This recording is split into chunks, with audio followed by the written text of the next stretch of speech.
Al-Bukhari. Un homme vient de revenir d'un voyage à Al-Bukhara où il avait une affaire personnelle à régler. Un autre homme, du nom d'Ibn Munir, lui demande: Es-tu parti voir Abu Abdullah al-Bukhari? Non, répond l'autre. Ibn Munir le chasse alors et lui lance: Après un tel acte, il n'y a plus aucun bien en toi. En effet, tu es allé jusqu'à Al-Bukhara et tu n'as pas visité Abu Abdullah Muhammad ibn Ismail al-Bukhari. Voici le récit de l'imam des savants du hadith, l'auteur du livre considéré par les musulmans comme le plus authentique après le livre d'Allah subhanahu wa ta'ala. Le récit du maître, de l'érudit, du commandeur des croyants dans le hadith, Muhammad ibn Ismail ibn Ibrahim ibn al-Mughira, surnommé al-Bukhari, en référence à sa ville natale, Bukhara. Muhammad ibn Ismail al-Bukhari est né après la prière du vendredi, le 13 du Shawwal de l'an 1994 hégirien, environ le 20 juillet 810 de l'an grégorien, dans la ville de Bukhara du Khorasan, située aujourd'hui en Ouzbékistan. Son père, Ismail ibn Ibrahim, qui était un érudit du hadith, pieux et dévot, fréquenta les assises des savants. Al-Bukhari témoigne: Mon père assista à des cours de Malik ibn Anas, il rencontra Ahmed ibn Zayd et serra la main d'Ibn al-Mubarak de ses deux mains. Quant à sa mère, elle était une fervente adoratrice, une femme courageuse qui dut se charger de son enfant à la mort de son époux. Elle fut encore éprouvée lorsque Mohammed ibn Ismail al-Bukhari, très jeune encore, perdit la vue. Ainsi, Muhammad ibn Ahmed ibn al-Fadl al-Bakhri rapporte avoir entendu son père dire: Muhammad ibn Ismail perdit la vue au cours de son enfance. Sa mère vit dans un rêve Ibrahim alayhi salam, l'ami intime d'Allah subhanahu wa ta'ala, lui dire: Ô toi, certes Allah a rendu la vue à ton fils, suite à tes nombreux pleurs ou tes nombreuses invocations. Et en effet, le lendemain matin, Allah subhanahu wa ta'ala rendait la vue à son garçonnet. Enfant, il étudia à l'école coranique et à l'âge de 5 ans environ. Il se sentit attiré par la science du hadith, mais ce fut vers sa 10e année que le jeune Mohammed ibn Ismail se consacra entièrement à ce noble savoir dans les assemblées d'El-Dakhili, entre autres. Très jeune, il se distingua lors de l'une de ses assises. Le shir nous rapporte cet épisode de son enfance. Un jour, lors de sa lecture d'El-Dakhili, dit: Soufiane, d'après Abu az-Zubayr, d'après Ibrahim. Je lui dis: Certes, Abu Zubayr n'a pas rapporté de hadith d'Ibrahim. Il me gronda alors, je répliquai: Retourne consulter le livre original. Il partit vérifier, puis revint et me demanda: Comment est-ce en ce cas, jeune homme? Je répondis: C'est Az-Zubayr ibn Adi, d'après Ibrahim. Il prit alors mon qalam et corrigea son livre en disant: Tu as dit vrai. On demanda à Al-Bukhari: Et quel âge avais-tu à l'époque des faits? Il répondit: J'avais alors 11 ans. Arrivé à 16 ans, j'avais appris les livres d'Ibn Mubarak, de Waki, et je connaissais les avis des jurisconsuls. Puis je voyageai avec ma mère et mon frère Ahmed à la Mecque. Après avoir accompli mon pèlerinage, mon frère s'en retourna avec notre mère. Quant à moi, je restai là-bas afin d'étudier la science du hadith. Très tôt, et comme le firent ses illustres prédécesseurs, Al-Bukhari arpenta les routes du califat en quête de science.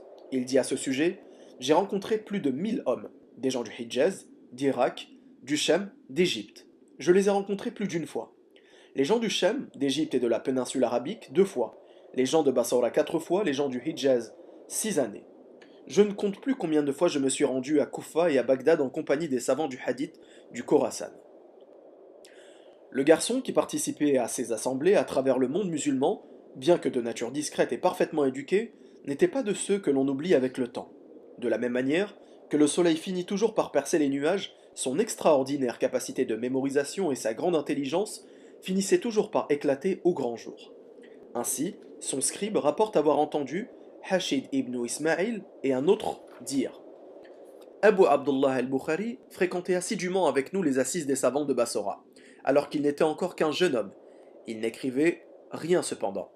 Quelques jours plus tard, nous lui dîmes: Tu fréquentes les mêmes assemblées de sciences que nous, mais nous ne te voyons pas écrire. Que fais-tu donc? Il répondit: Vous m'en demandez trop et insistez beaucoup. Apportez-moi ce que vous avez écrit. Nous sortîmes alors tout ce que nous avions. Il y avait là plus de 5000 hadiths. il les récita tous par cœur à tel point que nous nous mîmes à corriger nos livres en nous fondant sur sa mémoire. Puis il dit: Vous pensiez que j'assistais au cours en pure perte et que je gaspillais mon temps? Nous sûmes alors que personne n'était à son niveau. Encore un berbe, ayant à peine 17 ans, Al-Bukhari était poursuivi dans les rues de Bassora par des spécialistes en quête de hadith. Harcelé de questions, forcé à s'asseoir en pleine rue pour leur répondre, il voyait apparaître des milliers de gens qui s'agglutinaient autour de lui.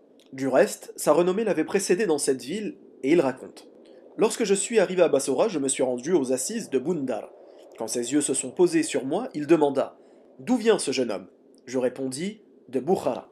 Il reprit: Comment as-tu pu délaisser Abu Abdullah? Je me tue alors.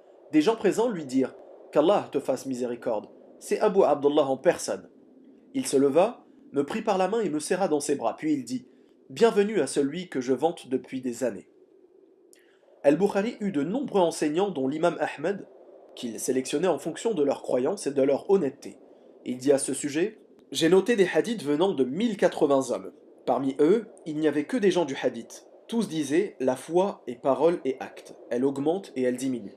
Quant à ses élèves, on citera entre autres Abu Isa at-Tirmidhi, Abu Hatim et An-Nasa'i. Un autre de ses disciples, Muslim, auteur aussi d'un sahih bien connu, se rendit un jour auprès du shir et lui dit: Laisse-moi t'embrasser les pieds, ô professeur des professeurs, maître des spécialistes du hadith, médecin des défectuosités du hadith. Il lui dit aussi: Ne te déteste qu'un jaloux. J'atteste qu'en ce bas monde, il n'y a personne qui ne te soit comparable. De fait, ces assemblées étaient recherchées. L'un de ses contemporains a dit: Mohammed ibn Ismaïl était à Bagdad, et je participais à ses cours.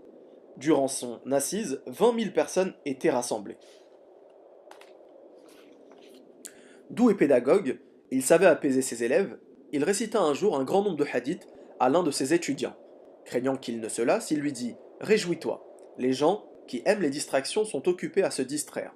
Les fabricants sont dans leur fabrique, les commerçants dans leur commerce. Quant à toi, tu te trouves avec le prophète sallallahu alayhi wa sallam et ses compagnons radiyallahu anhu. Cet homme, qui tout le long de sa vie collecta des hadiths authentiques, faisait preuve d'une grande piété, une crainte d'Allah azza wa jal, que l'on retrouve dans son ouvrage phare Al-Jami' al-Sahih al-Musnad, qu'il réalisa en 16 ans.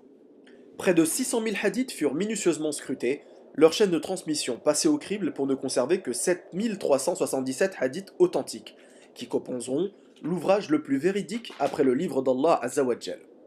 Ainsi, Al-Bukhari a dit: J'ai compilé cette œuvre sur une période de 16 ans. J'en ai fait un argument entre moi et Allah azza wa jal. Muhammad ibn Yusuf al-Firabri rapporte que Muhammad ibn Ismaïl al-Bukhari lui a dit: Je n'ai pas inscrit dans mon livre un seul hadith sans avoir préalablement accompli mes ablutions et réalisé 2 unités de prière. Al-Dhahabi a dit: Lorsqu'il écrivait son livre, il accomplissait 2 unités de prière avant de nommer un chapitre. De même, Bakr ibn Munir relate avoir entendu Abu Abdullah al-Bukhari dire: J'espère rencontrer Allah azawajal sans qu'il me juge pour avoir médit de qui que ce soit. Al-Dhahabi a dit: Il a dit vrai. Celui qui se penche sur ses propos dans le domaine de la critique et de l'éloge ne peut que se rendre compte à quel point il était réservé dans ses paroles et juste vis-à-vis de ce qu'il considérait comme faible dans la narration.